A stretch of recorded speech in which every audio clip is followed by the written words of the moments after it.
What's good out there, Liquid Trucking? Welcome into episode 30 of the Liquid Trucking Podcast. I'm your host, Marcus. Thanks, as always, for being here with me today. Hope you're staying safe and keeping the shiny side up out there while rolling along and checking out this podcast. We appreciate every single click and every download. And each week when we see how many of you listen to these episodes, we are consistently blown away here at the Liquid Trucking Podcast. So thank you, drivers, staff members, and anyone else that might be checking out our podcast here. We're having a great time informing you, educating you, and hopefully entertaining you a little bit. It's still hard for me to believe when I wake up every morning that this is what I get to do for a living. So, episode 30. What's up? Well, we all became experts on something we're going to talk about on episode 30 here back in 2020. Now, when I say we all became experts, understand that I'm using the 2020 version of an expert.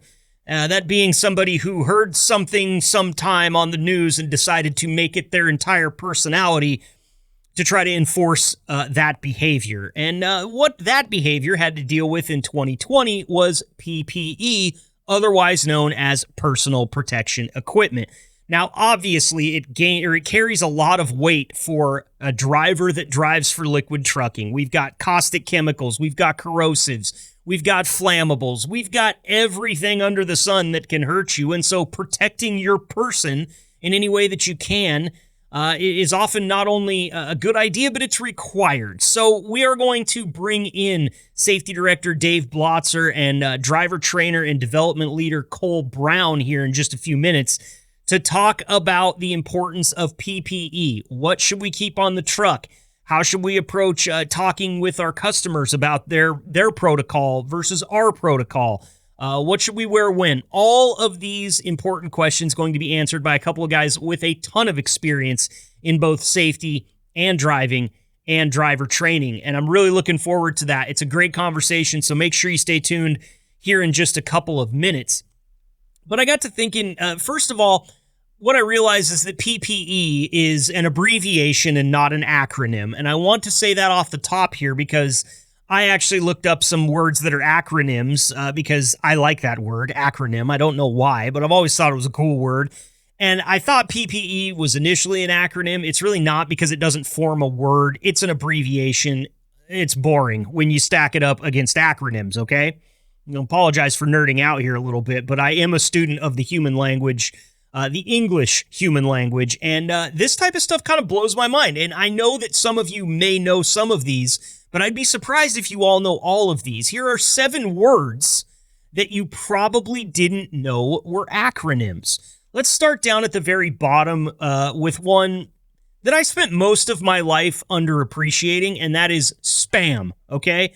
The great comedian, blue-collar comedy tour comedian Bill Engvall once said that spam stands for stuff posing as meat. And while I think that that one is actually a better representation of what spam is than the actual name, spam is an acronym for Special Processed American Meat, which, for all you know, means it came off the highway and it used to be a raccoon. But spam, definitely an acronym. It also, there was like a rumor out there that it was short for spiced ham, but I think that there's some complications with getting ham on the label, FDA and all that stuff. So I'm not sure about that, but I'll tell you right now, spam musubi, if you've never tried it, it'll blow your mind. Number 6, care package. This one blew me away. I used to get care packages from my mom when I was in college. She would send, I lived in a house full of dudes that probably ate McDonald's 4 to 5 times a week,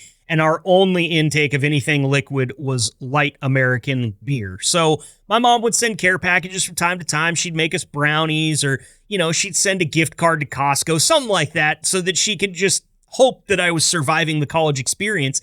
And I did not know that the word care in care package is actually an acronym for Cooperative for American Remittances to Europe. This actually came out of the Second World War. This was back when, Rosie the Riveter was at home working in the factory and G.I. Joe was off fighting the war overseas.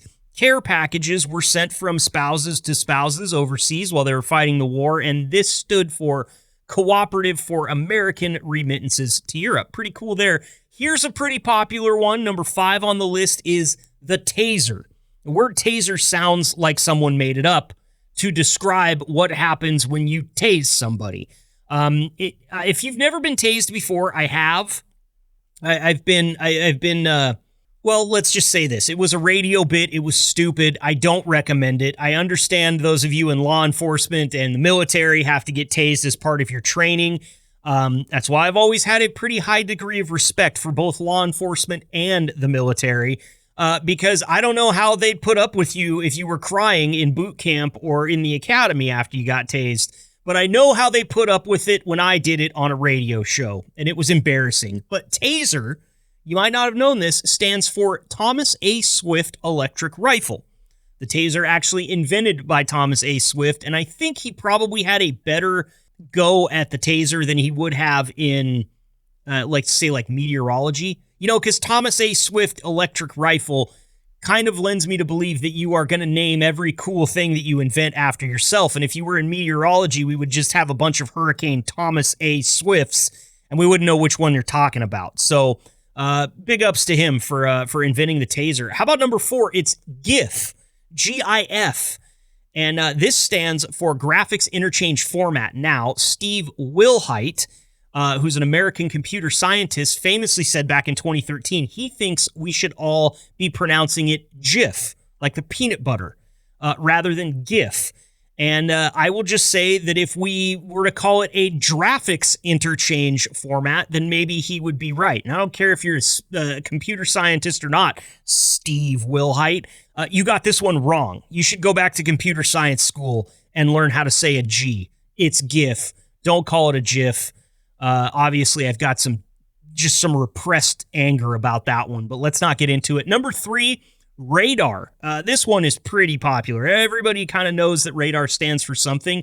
It's just, what does it stand for? And I know a lot of people with military experience and boating experience and aviation experience will know this, but many of us normies like myself might not. This was invented by a scientist called Robert Watson Watt in 1935, and of course developed by various countries in the lead up to the Second World War.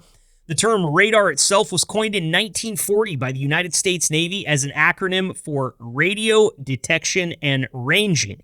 Little interesting point here, they took the A in radar, the first A, from the first A in the word radio. So RA from radio, and then detection and ranging.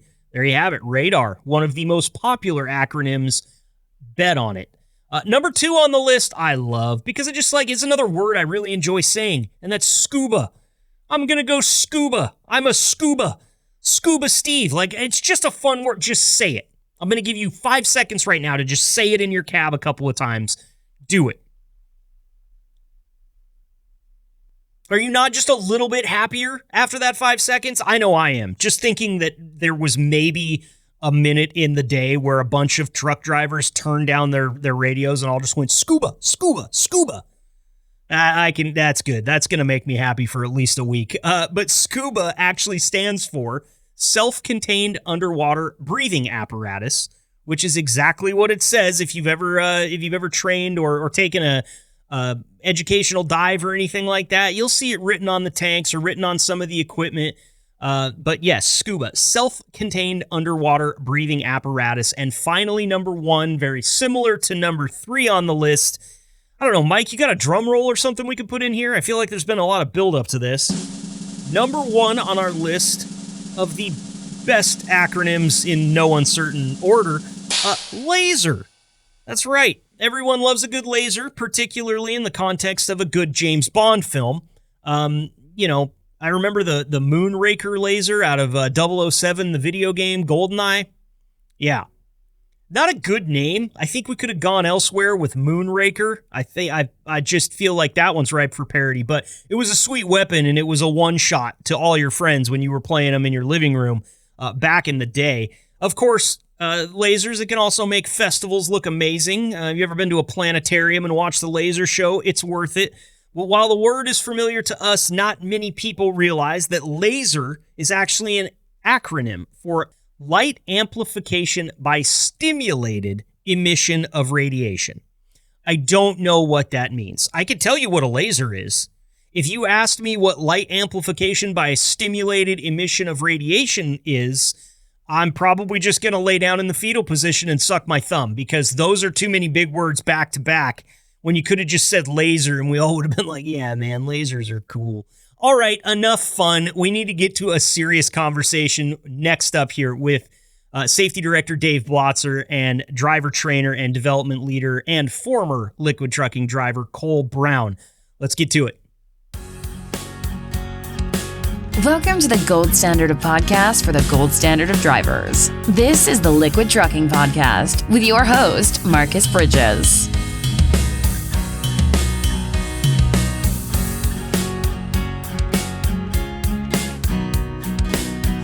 Joining me next up here on the Liquid Trucking Podcast, I have Safety Director Dave Blotzer on the line. Dave, we appreciate you being here. Well, happy to be here again. Love to have you. Every time you've come on the show, I always have to compliment the voice, man. You missed out on a big career in broadcasting, I'm telling you. I'm running out of second chances. So. Well, hey, I thought I was too. I thought I was too until I found the Liquid Trucking Podcast. So, it's you can find it out there, man. But I know you like your spot with Liquid Trucking. You're in a good spot, so don't listen to me. I don't give good career advice, Dave. That's one thing I can promise you. I've also got Cole Brown.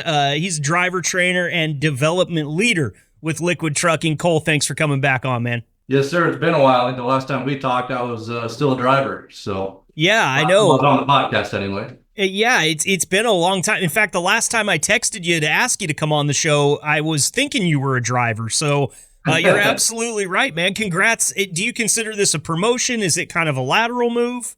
Yeah, absolutely. I consider it a promotion for sure. And what did you like more, driving or your current position as driver training and development leader? Kind of go either way with it. I really enjoyed being in the truck, having that freedom out there. But at the same time, I think I enjoy my position a little more in here, being able to bring new guys on and teach them our ways. Awesome. Well, thanks again for showing up here today. We appreciate it. And we're going to continue to utilize you, whether it's from the cab of the truck or from Dave's office. So just appreciate the time, fellas. This is an important conversation that we're about to have here because, a lot of the times we're talking to drivers, we're having fun, but every now and then we got to take a step back and think about the overall safety concerns that we deal with every single day in this position. And the subject matter here today is something that I think everybody in the country thinks they became an expert on back in 2020, and that's PPE, or personal protective equipment. Now, personally, gentlemen, I heard the term PPE enough in the year 2020 to suffice for the rest of my life, regardless of how long I live. But I know the job that liquid drivers do, it's a very important aspect. So, Dave, I want to start with you here. Can you talk to me about why proper PPE is such an important facet of the job? Well, there's several factors, but really the main one is the safety of the driver himself. A lot of what we haul is obviously hazardous materials. Some of the stuff is very hazardous. Sulfuric acid is a product that we haul frequently, and Cole can probably let you know on this. You get a little bit of that on your skin, and it's going to burn right away. We don't want anybody to, if you look at sulfuric, it's basically clear. I mean, it just kind of looks like water. So that might give guys just a sense that it's not dangerous. But, obviously with us dealing with it for so long, we know how serious it can be. So we stress this just nonstop with the drivers to protect yourself. You could scar yourself. I mean, there's lots of different things that can happen. And luckily for us, and I think through our own diligence and the quality of drivers that we brought in, we have not had any type of significant burn from any chemicals in the 20 and a half years or so that I've been here. That's great. That's just a phenomenal stat, because you can't predict everything, obviously. And if something like that did happen, it would be not because you guys aren't well prepared for it. It would probably be a freak accident or something like that. So 20 plus years with a stellar record like that. Hats off to you guys there in the safety department, Dave, because I feel like you can't punctuate the importance of this enough. And Cole, something Dave said there really kind of spurred a question in my mind. What type of experiences when you were out driving that have to do with PPE and the proper use of it are you trying to convey to drivers that are in training now that you're doing this new gig? Yeah, I've had a lot of experience with those highly corrosive chemicals like sulfuric acid or caustic soda. I have had drips of it get on my skin, and it's not fun. If it's not something to get off your skin right away, it can be very damaging. And if it's severe enough, you get enough on you, that sulfuric acid will kill you. We got a couple of really good videos we pull up on acid unloading during training and the importance of wearing that PPE because, like I said, just a couple drops of sulfuric acid, it instantaneously starts eating through the layers of your skin. And all you got to do is show people a few pictures of severe burns to somebody's face or their arm or their hand, and a lot of times it's total loss. So really all you got to do is burn a couple of those pictures into somebody's brain and show them what can happen when you mix chemicals or when chemicals get on your skin. It's not fun stuff. Oh man. I mean, just listening to you talk about it is making my skin crawl, which that seems very, very minor compared to the burns. But so tell me this, like, what are some of the types of PPE that drivers should carry on their truck at all times, regardless of the load? Because obviously, sometimes you're going to be hauling things. It's like if I'm packing around, a truck full of molasses, I'm not as concerned about it as I am the sulfuric acid. But I'm sure there's probably some things that you guys say keep on the truck at all times, regardless. What types of items are those? Yeah, we provide all of our drivers with any tool they'll ever need for the job as far as PPE goes. When it comes to chemicals, you're wearing a hard hat with a visor and face shield and chemical gloves. You're wearing an acid suit, which we like to call a banana suit. It's just a big one-piece yellow tie-back suit. Like I said, the chemical gloves, rubber boots, steel-toe boots. As long as you got all that gear on and the cuffs are, outside of your gloves and your boots, 9 out of 10 times you're going to prevent yourself from getting a burn. Not to say that it won't happen. You got goggles on underneath your visor, and times when you're unloading with air pressure, you unhook a hose and you get some mist that sprays up, and maybe it gets under your face mask and you get some mist on your face, and that'll start to itch instantaneously. But yeah, we for the most part haven't had any serious burns. The ones that we have had come from guys that weren't properly using PPE. Everything we give these guys will prevent them from getting seriously hurt. So it's all about the proper utilization and just not being lazy about it, right? Dave, if you don't use it, you will get hurt sooner or later, and it's proven. Yeah, oh, absolutely. And Dave, how much of a struggle is that to kind of drill into the drivers that it's like, listen, we can't even mess up once here. We can't be lazy at all with this. We have to be properly utilizing this equipment at every turn. You probably don't get much pushback from that or on that face to face, but then maybe when the reports come out later, you kind of see that, hey, maybe we haven't gotten this point across. Like, what are some of the struggles with just telling guys how important this is and getting them to understand that and actually take it to heart? Well, I think actually one of the biggest struggles is probably the weather. When you put the suit on and you got the hard hat and face shield and the boots on and you're unloading a chemical in Houston in July, it's awfully tempting to open that up a little bit and get a little air moving. Oh, yeah. So one thing that we do frequently is daily actually, is we send out a daily safety message, and probably at least once every other week, the PPE is the topic of that message. So, we can't monitor the guys when they're out at these different plants. On the other hand, a lot of these plants do have, they've got cameras. So if they catch one of our guys without the proper PPE on, they'll let us know. But we just continue to emphasize to the guys, it's for their own protection, and remind them that, their loved ones aren't going to want them to have them home all the time because they burned themselves. There's a lot of issues that can, a lot of different scenarios where we can let the driver know that it's in their best interest to wear these products at all times. And, it's for their health and safety.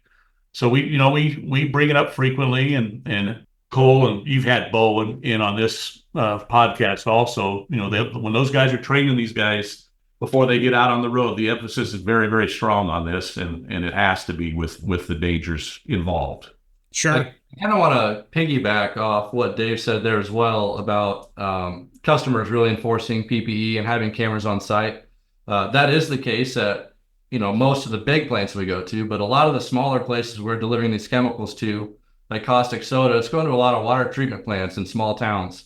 And a lot of these treatment plants, the guys are really laid back. And you might be there on a hot summer day and these guys are saying, hey, looks like we got flow, products pumping. If you want to take off your jacket or, take your top down and cool off a bit, no big deal. We don't mind. That becomes an issue for us because those drivers out there that are dealing with that heat, a lot of those guys might be pulling those suits down and we just don't know about it or we don't hear about it.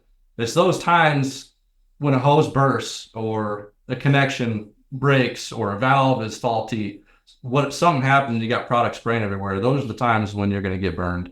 Mm-hmm. And I've been there, done that, where I have customers telling me, hey man, I understand it's hot out here. Go ahead and take some of this stuff off and we can watch the operation or, whatever it may be. We ourselves cannot be doing that. We have to follow our company guidelines. We have to protect ourselves and our lives and keep that PPE on at all times while we're unloading. Absolutely. And on that note, Cole, why is it very important to speak with each individual plant about their safety protocols? Because I assume those things change every single place that you go. And obviously, you're trying to stay within what Liquid presents to you as their company policies, but you also have to have respect for the plant that you're delivering to and their policies as well, right? Absolutely. Yeah. So the PPE we give these guys is all they're ever going to need at any customer that they go to, including fire-resistant gear. And we preach to them, the customer's always right. Whatever the customer requires for PPE, you better have it on. But when it comes to corrosive chemicals, anything with a black and white placard on that trailer, our policy, no matter what the customer says, is to wear that PPE. Mm-hmm. Some customers may not have as strict a policies as we do. Well, our rule here is that you follow our policy as far as the PPE goes, and if that's not going to work, then that's a problem. But most of our guys are really good about it. We rarely hear anything from the plants. Every now and then they'll call and say, "Hey, so and so wasn't completely protected," and then of course we'll call them and talk to the guys about it. And the reactions from our drivers are generally pretty good on this, and they understand what's going on. So we're happy about that. Good. It does always make me wonder how influential that laid back attitude can be by some of the plants. And I'm sure on those days, I work with a guy that is from Texas, and he told me yesterday, we're recording this on, what is it, the 29th of May, the heat index was 110 degrees where he lives in May in Texas. Yeah. I imagine there's, Cole, maybe you can speak to me on this kind of from your driver experience. There's probably a lot of, or maybe not a lot of pressure, but there's probably pressure sometimes. Come on, man, take it off. We're in Texas. Be comfortable out here. You only got a few hours out of the truck or a few minutes. Is that hard to deal with? It is, yeah. And I preach pretty much that exact scenario to a lot of these new guys that come on. There will be times when it's just way too hot. You can't stand to be out there for the full hour and a half in that suit. You're risking heat exhaustion, whatever it may be. And we understand, especially me and Bo being drivers and dealing with this firsthand, that if it's too hot and you got to shut down, you got to cool off and drink some water, that's fine. But you have to shut your operation down before you go to the cab of your truck and take your PPE off. So if you got to go cool down 15, 20, 30 minutes, whatever it is, you protect yourself, absolutely, but you have to take the right steps in doing so. Yeah, sure. It's a topic that we don't broach very often on this podcast, but hydration is so important during these times. And if you start to feel that lightheaded sort of heat exhaustion or anything like that, man, you got to shut the operation down and get yourself to a place where you can rest, get out of the sun. I've had heat exhaustion before, ruined an entire day in Las Vegas for me. Didn't even get to hit the tables that night. And it will take it out of you. It makes you feel just generally ill, and you got to get some electrolytes in you, but important not to go stripping down out of your PPE before you've shut everything down and gone through the right protocol there. Yeah, for sure. What else can you guys tell me about PPE that's important? I feel like we've covered a lot of the really important, general stuff here. But are there any trends that you guys have been seeing with PPE lately, or Dave, with safety in general? Anything else that you'd like to bring up? We still have some time left here, and since we're talking about such an important topic, I don't want to leave anything on the table here. I want to give you guys an opportunity to bring up anything that you might want to talk about or address here on the show. Well, one thing that we do here frequently is when a driver needs to bring his truck in for service or repairs, we'll put them into another truck. And unfortunately, there's been several times where they have forgotten to grab their PPE and transfer it into the new truck they're going into. So that's another topic that's been on messages with us, because if they do get to a plant without the PPE they're supposed to have with them because they forgot it in the other truck, then these plants do get a little upset, and they think we're an amateur operation for sending a guy out there without the proper PPE. Yeah. So then they have to go to a Granger or somewhere like that and buy some additional PPE, which is going to be list price for one thing. So, that's just something that guys do forget, and it's understandable that they do forget it sometimes. They have to know what load they're going to be on and prepare accordingly if they are switching trucks. So that's something we have to talk to some guys about occasionally. So sure. Just something else I got on one piece of PPE that we don't provide the drivers, that is absolutely necessary on any load you're hauling of corrosive chemicals, is a safety shower. Obviously, we can't provide everybody with a mobile safety shower. That's just ridiculous. But you do have to make sure at these plants that you know where that safety shower is at and that it works. And this is something that I preach big time in my classes, because for the first year or two I drove here, I was regional, over the road, didn't deal with a whole lot of chemical. Then in 2020, came on as a local driver trainer, and I was hauling chemical probably 3-4 times a week, 5 times a week maybe.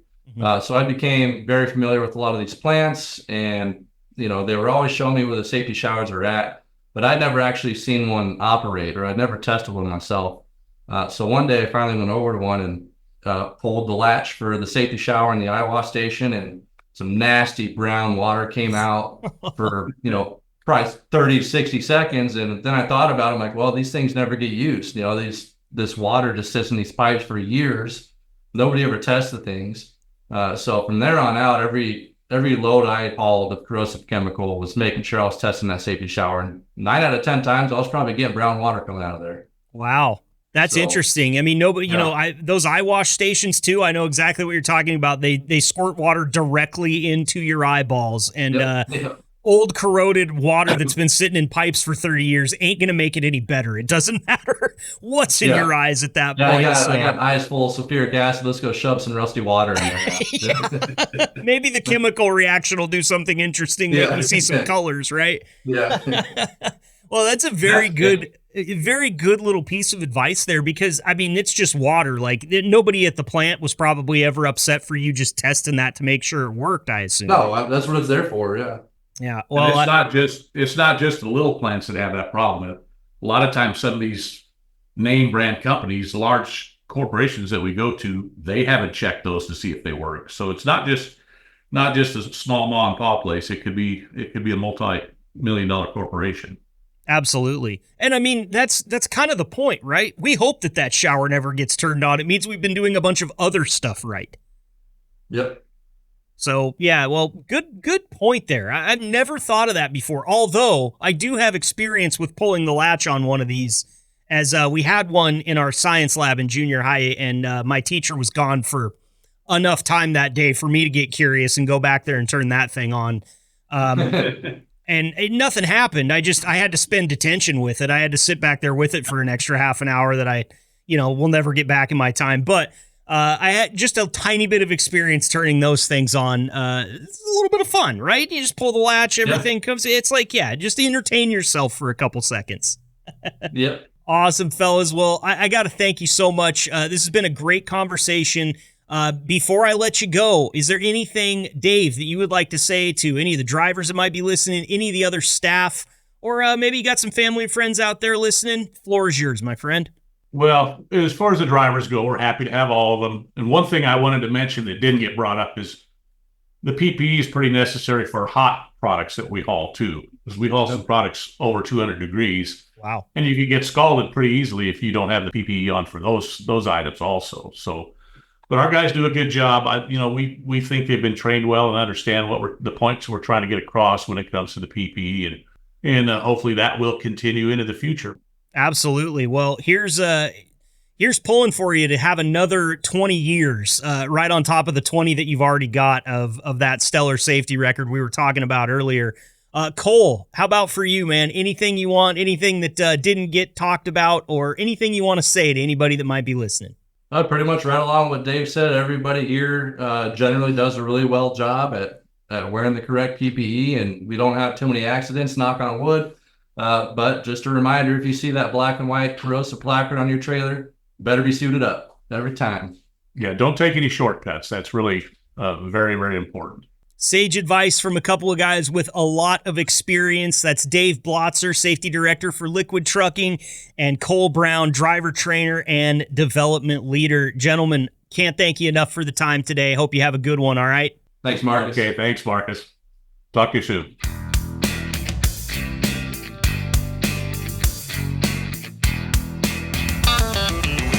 Next up here on the Liquid Trucking Podcast, I've got Liquid driver Matt MacKellar in. Matt, thanks so much for being here. Hey, great to be back here with you, Marcus. How are you doing? I'm doing great, man. And I'm really excited for our talk right now because actually, I'll give a little backstory to those of you listening. I had tabbed Matt for our recommended for drivers by drivers segment that we had last week because I knew that he was going to have a library full of books to recommend for people, whether they be audio or regular old physical books. But you told me I can't, man. I'm not even in town right now. Where the heck were you last week? What were you getting into? Well, I just got back from a 2-week vacation in Scotland with my daughter, so I was across the pond. That's amazing, man. And I play the ignorant there a little bit. You've sent me some pictures. And wow, Scotland's a beautiful place. It's never been someplace that's been super high on my gotta get there list. But after seeing your pictures, I could see this making its way into the top 5 real quick. Yeah, I highly recommend it. It's a gorgeous place and had been on the list for my daughter and I for a while. I've been to England a few times and I went up to Edinburgh for just a couple of days, but I hadn't gotten anywhere else in Scotland. So this trip was all about being in Edinburgh a little bit, but then getting out to the rest of Scotland as well. Yeah, it looked like based on the pictures, and by the way, I'm going to see if you're okay with this, Matt, I'm going to see if I can get these pictures over to my web guy so that he can get them up on the website, and they'll share with this episode so that people that are listening to this episode can go and check out those pictures that you sent me if you're okay with that. Yeah, sure, that'd be cool. Pictures worth 1,000 words, as they say, though we'll do our best with words here too. Awesome. Well, tell me about what you got into because I'm going to give up a little bit of your surprise here because you told me in a text message that you drove over 1,000 miles where you're down there, and I got to thinking, man, you must really love your job, Matt, because there's very few people I know that can go on a 2-week vacation, put 1,000 miles under their belt, and not have something cross to say about it. So talk me through the journey from start to finish, man. I'd love to know what you got into. Yeah, sure, will do. Yeah, we were thinking about the best way to get around Scotland, and I kind of like to be able to go where we want to go and on our time frame. So they have a really good train and bus system there, but then you're kind of stuck where the buses and the trains go and to their schedule. So anyway, we flew into Edinburgh and rented a car, and it spent a couple days in Edinburgh and then drove from there, and that's where I ended up driving over 1,000 miles. I didn't keep track at first, but it was probably well over 1,000 miles. But we basically went north from Edinburgh up to the Inverness area, down by Loch Ness and all of that. And then we drove west to the Isle of Skye, which actually has a bridge to it. So it's one of the islands you can drive to. And then we spent a couple days there. And then from there, we got onto a car ferry where you just drive your car onto the ferry and went out to the Isle of Lewis and Harris, which is in the Outer Hebrides, pretty far northwestern Scotland. Spent a couple days there, took another ferry back to the mainland, and then drove down kind of through Glencoe and some areas down there, and then ultimately into Glasgow. Spent a day in Glasgow and a night, and then circled back to Edinburgh to fly out. 14 days altogether. Wow. And saw pretty much the whole country, it sounds like. Yeah, there's actually some pretty good chunks we didn't get to. There's like a far northern part. They call it the North Coast 500 kilometers. We didn't kind of get up there. And then there's a whole lot of islands, including some that are north of Scotland, the Orkneys and the Shetland Islands. So we saw as good of a chunk as we reasonably could without exhausting ourselves too much. That's awesome, man. What was your favorite part? And then also, what was your daughter's favorite part? And I guess if they're one and the same, that's great, but let me know. Yeah. So, of course, my favorite part was spending time with my daughter. She's just finished her sophomore year of college, so she's, busier than ever. And so, time together is special and precious. So, of course, just having 2 weeks straight with her was great. But I particularly loved, and I sent you a picture of this, the Callanish stones on the Isle of Lewis. Mm-hmm. They're standing stones that are actually older than Stonehenge, and just beautiful. It's kind of haunting almost in a way. So that was probably my favorite thing. I think my daughter most enjoyed, if I could speak for her, the beaches on the Isle of Harris.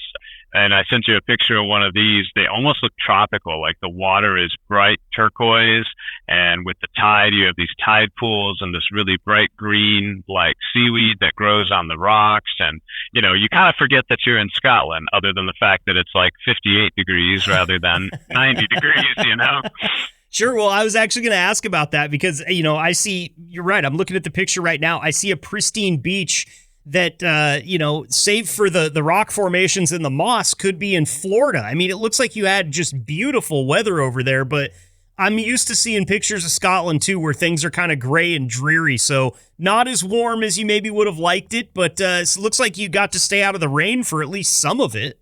Yeah, to be honest, the cooler temperatures are just fine with me and my daughter. We don't like it real hot. So it was usually in the 50s. On the warmer days, it got into the mid or upper 60s. So in my book, that's actually perfect.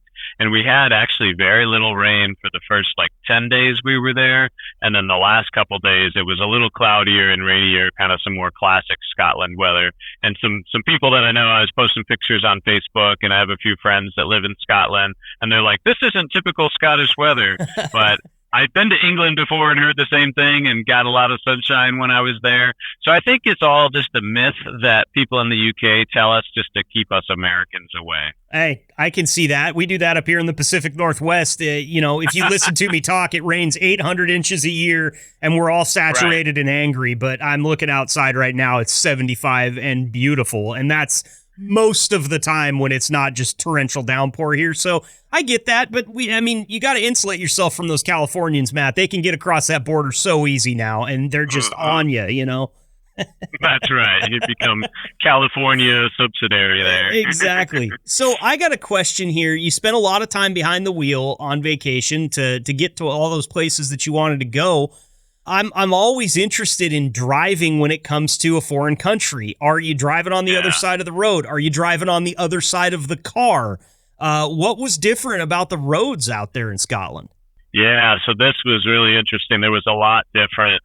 So they do drive on the left side of the road, and the steering wheel and driver controls are on the right side of the vehicle. So everything's kind of mirror image of what it is in the U.S.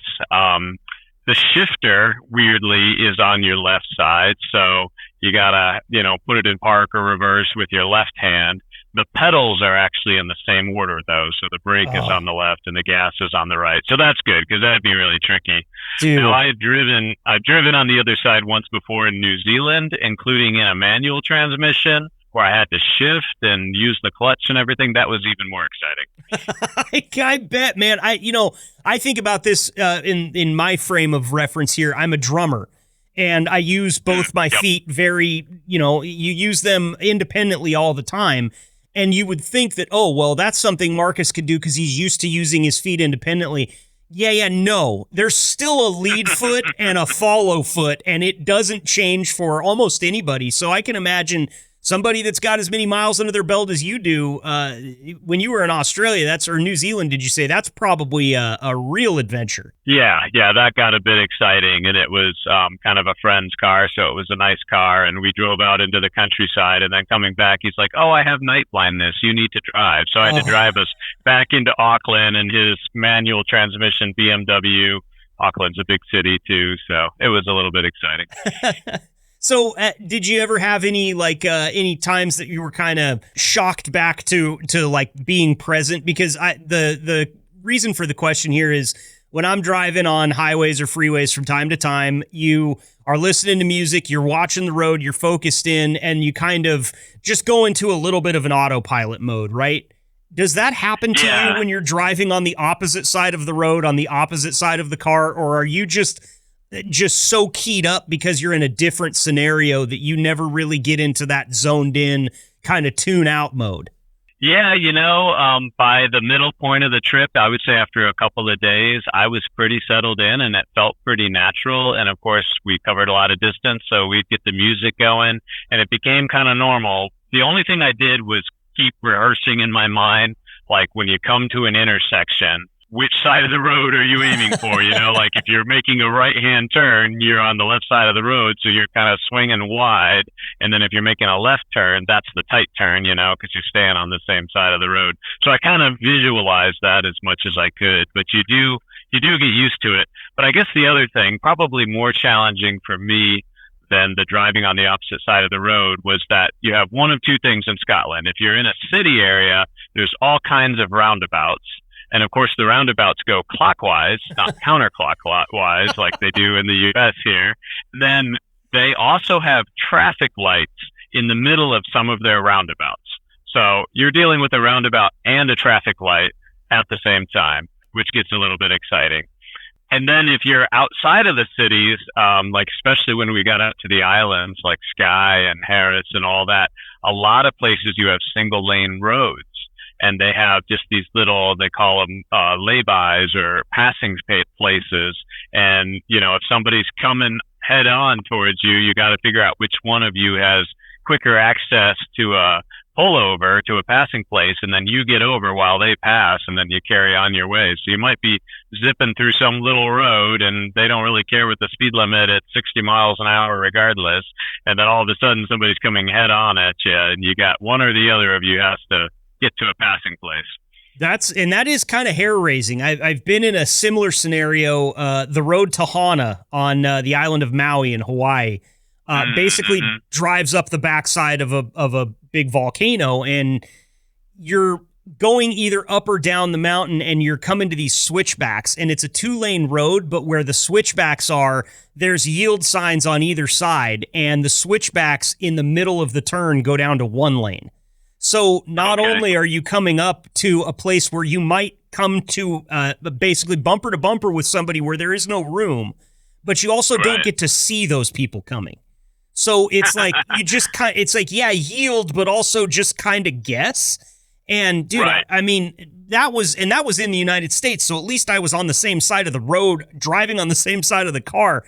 I don't get it, man. The roundabouts and stuff like that you're talking about. There's also a town over here in Eastern Oregon called Bend that has been, their city planner came over from overseas, and I think it was like the UK, and they've tried to plan the city of Bend a lot like they would plan a city in the UK. So there are roundabouts everywhere, and I just want to jump them, Matt. I got to be honest with you. I got a full-size truck.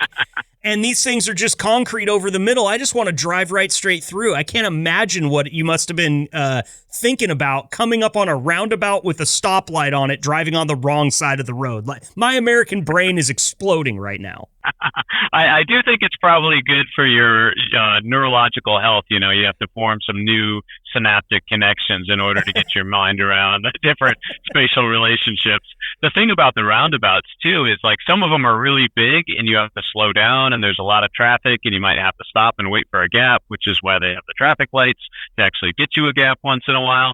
Others are just those tiny little ones, like you almost would miss that it's a roundabout. There's like a little hump in the middle. So when you're coming up on it, you just need to keep your eyes open into what kind of roundabout it is. Sure. And then kind of like you're saying with the single lane roads, there's a lot of like blind corners. I got on some roads on the Isle of Harris that I'm like, is this a bicycle path? 'Cause that's kind of how it feels, And thankfully the cars over there are all a little bit tiny, but yeah, it was really narrow. Yeah, well, they're a little bit more proper than we are, I think, over there. In rural America, we call those little roundabouts that are just a bump in the road a suggestion, because I've seen too many tire tracks going right over the middle of them to think that it's anything else. But this is great, Matt. So we've talked about the drive-in. We've talked about some of the sites that you got to see. I want to dig in a little bit, if we can, to the culture. Now, this is your first time in Scotland? Remind me. I had been in Edinburgh for a couple of days, but Yes. never outside of Edinburgh before. So this was kind of my first trip into the rest of Scotland. And you kind of immersed yourself, it looks like, into it. I mean, you're out there just road tripping around and seeing all the places. What kind of things did you pick up culturally that you liked about Scotland? Yeah, it's interesting. People are hardy, and I would almost say people are like unfailingly polite, but probably more polite than they are friendly. Like, they don't just strike up random conversations with strangers.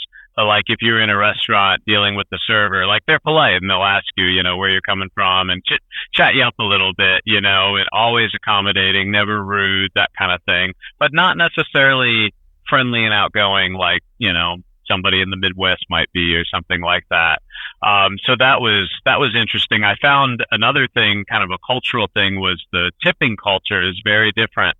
Like here in the U.S. at a restaurant, like a 20% tip is standard.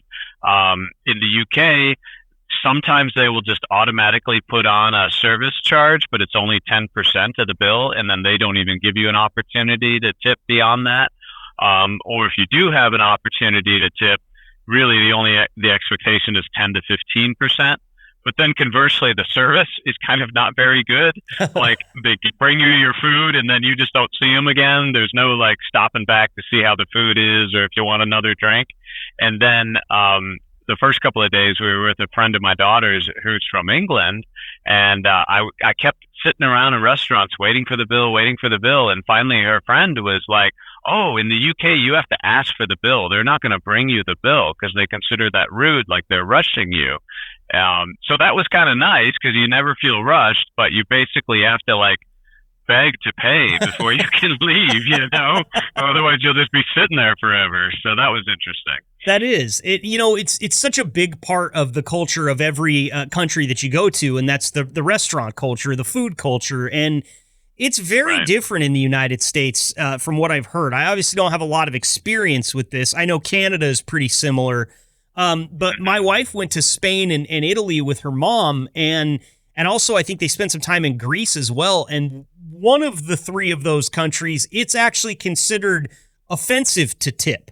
I think it was Italy, if I'm not mistaken, that it's like, don't tip the waiters because they take that as you looking at them like they're impoverished and they can't make it without that tip because they apparently feel like they're making enough at the wage that they're given that they don't need to be tipped. And, I think about some of the poor people. I've worked in food service in the United States for a long time. Without tips, I would have been homeless. There's no question about it. So it's a very interesting, I guess, trail to navigate. Going over and trying to figure that stuff out. Because, I mean, for all we know, if your friend or if your daughter's friend hadn't been there, Matt, you might still be sitting at that table waiting for the bill.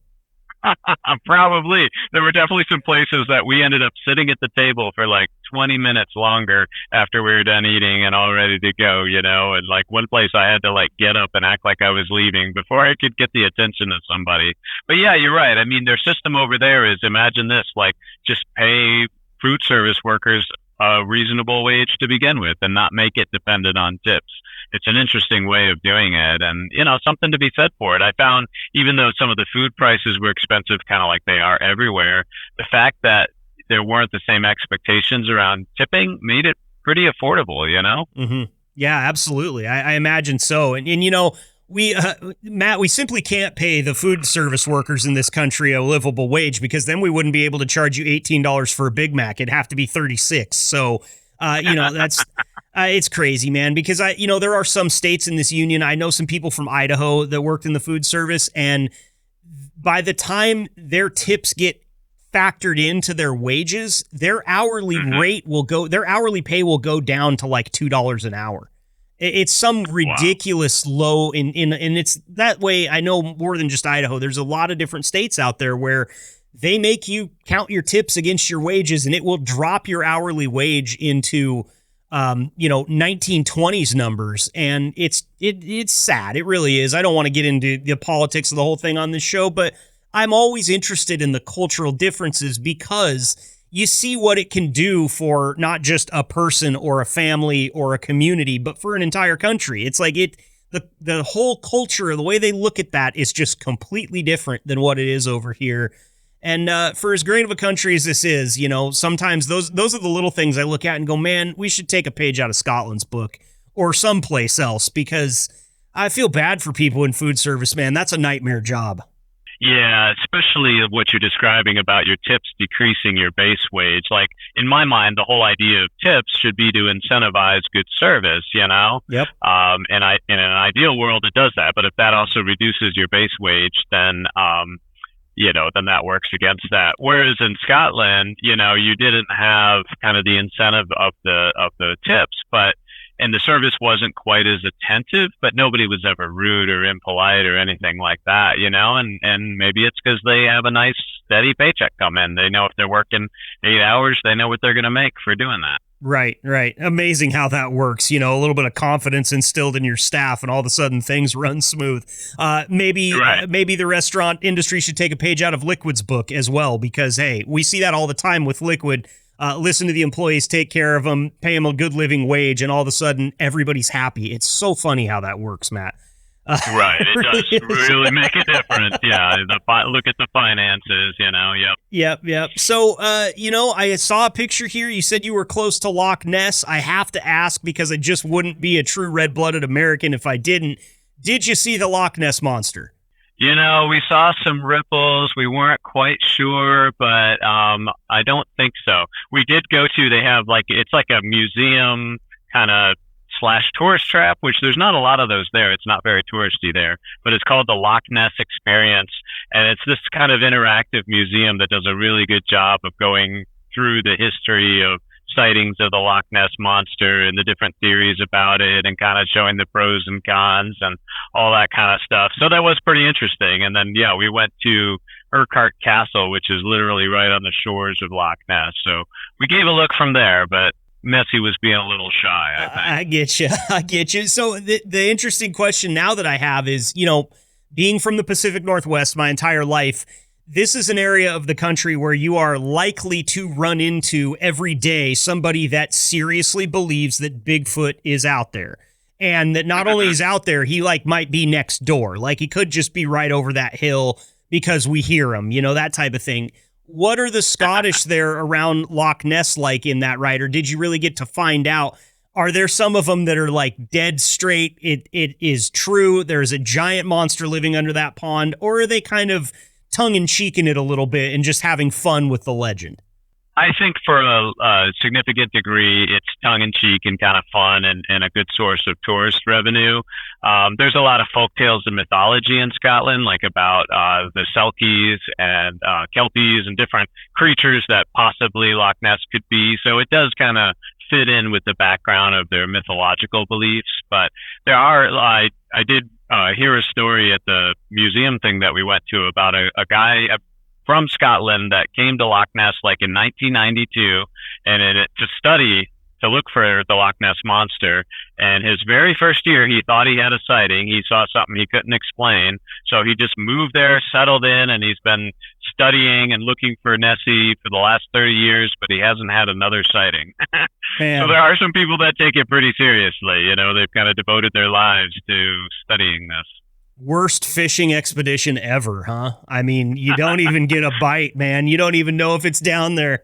Well, that's awesome, Matt. Well, thank you so much for sharing this. Before I let you go, I want to make sure there's nothing that we didn't get to here, because we've been, just going through it. We've already been on the phone for almost 25 minutes here. I know you got work to do, but I don't want to leave anything on the table. Is there anything else you'd like to talk about about your trip before I let you go? Sure. Just one quick story, if I may. Yeah. So my last name is MacKellar, as you said. So I'm Scottish, and my ancestors came over first to Canada from an area in Scotland called Argyll, and specifically around the town of Kilmartin. So one of the things my daughter and I did was drive down to Kilmartin and find the old churchyard with the graveyard where I knew some of my ancestors were buried.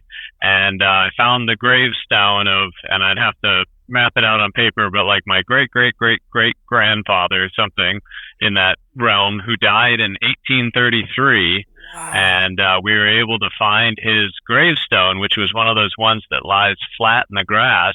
We had a hard time finding it first, so I literally had to call my dad from the graveyard and have him kind of direct me where to find it. And it turned out it was half covered with like moss, and so we couldn't see it very well. We had to kind of clear it off or whatever.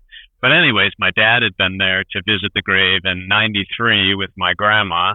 And then my brother had been there in 99, and then we visited. And so it was kind of these generations of going, and I kind of had my daughter pose where my grandma had posed in the picture and kind of replicated that. And then I stood where my dad had stood and, just trying to follow in the footsteps, so to speak. So that was pretty cool. That's awesome, Matt. There are so many people that will never get even that much connection with their ancestors, and especially deep ancestors like that. And how cool. I mean, you got to visit your like 5X great grandpa. That's something that almost none of us will get to do. I can't tell you how awesome that is. And great pictures too. You sent pictures of all that stuff. I will definitely, if you're okay sharing the pictures of all of you guys next to the headstone, I will, but I can also leave that one out because it's got your family in it. You just let me know. But I just think it's so cool, Matt, that you took the time to go do that. Yeah, it was really meaningful and gave me really strong sense of connection, because it was interesting being in Scotland in general. I'm very proud of my Scottishness, but being over there made me feel more American. Like I realized the differences in my mentality and my culture, but standing there in that graveyard, made me feel that connection to the generations gone past, and looking around and realizing this is the church that he probably went to, and this is the town that he saw. And, it just gives you that sense of deeper connection and place, Absolutely. And it was really special too. Knowing that he probably had just the best Scottish accent. I am a sucker for a good Scottish accent. I love it, especially when they get fired up and are yelling at somebody. But just to sit and listen to a Scotsman talk for a day, I could sit there nonstop. So I'm imagining that your grandpa or your great grandpa had just a ruthless Scottish accent, and I'm loving every minute of it, Matt. So cool of you to come on here and share this stuff with me. I love that you got to spend some real good quality time with your daughter. Obviously, once they hit that college age, man, the time is fewer and further between. So what a cool vacation you got to take. And thank you so much for coming on here and sharing all this with us. Yeah, I appreciate your interest, and it was a great trip. And, just a little shout out to the company. All the money I spent for this trip, which was a couple of bucks or pounds, as they say over there. I earned on the job here, and I earned enough like PTO, to help cover while I was gone. And, they didn't bat twice when I asked for 2 weeks off. And then I had a missed connection on the way back. And so I came back a day later than planned, and they were cool with that. So, it was a lifetime trip and a memory with my daughter, but, I appreciate Liquid Trucking helping make that happen. Absolutely, man. And you're not the only one that's told me a story about Liquid coming through for them, making these types of vacations happen for people when they finally get the opportunity to take them. So, as always on this podcast, can't say enough good things about the company you guys work for. That's for sure. Yeah, definitely. Yep. Appreciate that. I'm happy to stay out on the road and do what I do, and then have some special experiences like that. Well, we're super happy to have you back stateside. Glad you made the travel nice and safe, and stay safe out there on the road now that you're back to the grind, Matt. We always appreciate your time. We'll get you back on here soon, all right? Sounds good. Thanks so much, Marcus. That's Matt MacKellar, driver for Liquid Trucking.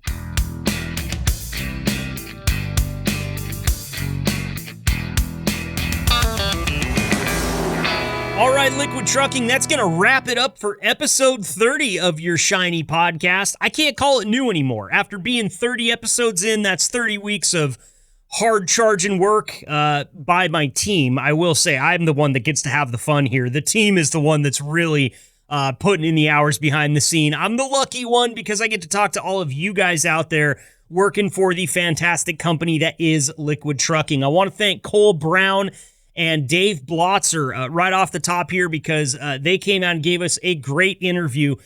You know, I was talking to Jason off the air about this, and I was like, that was by far the most entertaining and exciting while also being educational and informative interview about PPE that you could ever ask for. Cole and Dave kept it topical. They kept it relevant. And for the most part, they kept me awake. I'm just kidding. I didn't fall asleep at all during that interview. What I guess I was hoping for is that we could bring you an interview that actually had enough meat in it that it wouldn't be just more kind of boring, like, you know, stuff that you hear about every single day, stuff that's always on your mind. We wanted to touch a little bit of the finer points and the details, and Dave and Cole did a fantastic job with that. So, gentlemen, thank you again for coming on here and sharing your time with us. And then, just a kind of a heartwarming interview there with Matt MacKellar, man. I love listening to people talk about their jobs creating an opportunity for them because they're able to save a bunch of money or they're able to bank some time off and go and take a really cool trip like this. You know, most of us, once you get into your professional career and all of a sudden you've been at the grind for 20, 30 years, it's hard to look back and see a time that you actually took 14 days off and decided to really disconnect, maybe even go across the pond and immerse yourself in some foreign culture. And Matt got a chance to do that. Such a cool story, and spending some great time with his daughter who's off in college and obviously got her own thing going on. You don't get those opportunities very much. And so I thought it was really special for Matt to come on here and share that experience. Of course, I like I said, man, I love a good Scottish accent, and I've always been interested in Scotland, kind of like on an ancillary type of way. And then I hear all about all this stuff that Matt and his daughter went and got to do, and I'm like, man, now I got to get to Scotland. We got to pump out more podcast episodes. We got to make this one go international. I need to do a road trip podcast from Scotland for the Liquid Trucking podcast. I think that's the only answer. Hey, boss! Boss! Hey, he's not listening. I'll get him to send me to Scotland so that we can do an episode there. And also, I won't make any promises in the exact same breath because I got to be honest, I don't think it's happening on his time. It's going to be on mine, and that's okay. We'll make it happen sometime. If you want to see all the pictures that Matt sent me of this awesome trip to Scotland, I've already got him to the web guy. He's going to put them up on liquidtrucking.com on the podcast landing page. So if you go to liquidtrucking.com, you click the banner at the top of the page that says check out our podcast. You will then navigate to episode 30's landing page, and that's where you'll be able to see those pictures that Matt sent us. They're really beautiful pictures. Gives you a great kind of top-down view of what they were seeing there. And so, again, thanks to Matt MacKellar for coming on and sharing that info with us. Really cool interview there. I got to wrap this thing up, man. We're out of time. And also, I have to go rail my boss about why he hasn't been sending me to remote locations. Really nice, like exotic remote locations to do this podcast. I feel like we could really step it up a notch if I came to you from Belize, you know? Maybe that's just for me. You guys wouldn't want to see me in board shorts and a tank top anyway. I am just... There's no tan whatsoever. I am Pacific Northwest white. I mean, you can see right through me. Didn't I say I was going to wrap this up? I got to get out of here. I got to stop talking or I will just keep going, you guys. This will be a 3-hour episode. Liquid drivers, stay safe out there. Keep the shiny side up. Thank you so much for clicking subscribe and listening to this podcast. As evidenced by Matt and Dave and Cole today, we couldn't do this show without you guys. We appreciate every minute that you spend with it. We'll see you next week. This is the Liquid Trucking Podcast. Thanks for tuning in and being the gold standard of drivers on the road. Be sure to like and subscribe to the channel and tune in next week for another episode of the Liquid Trucking Podcast.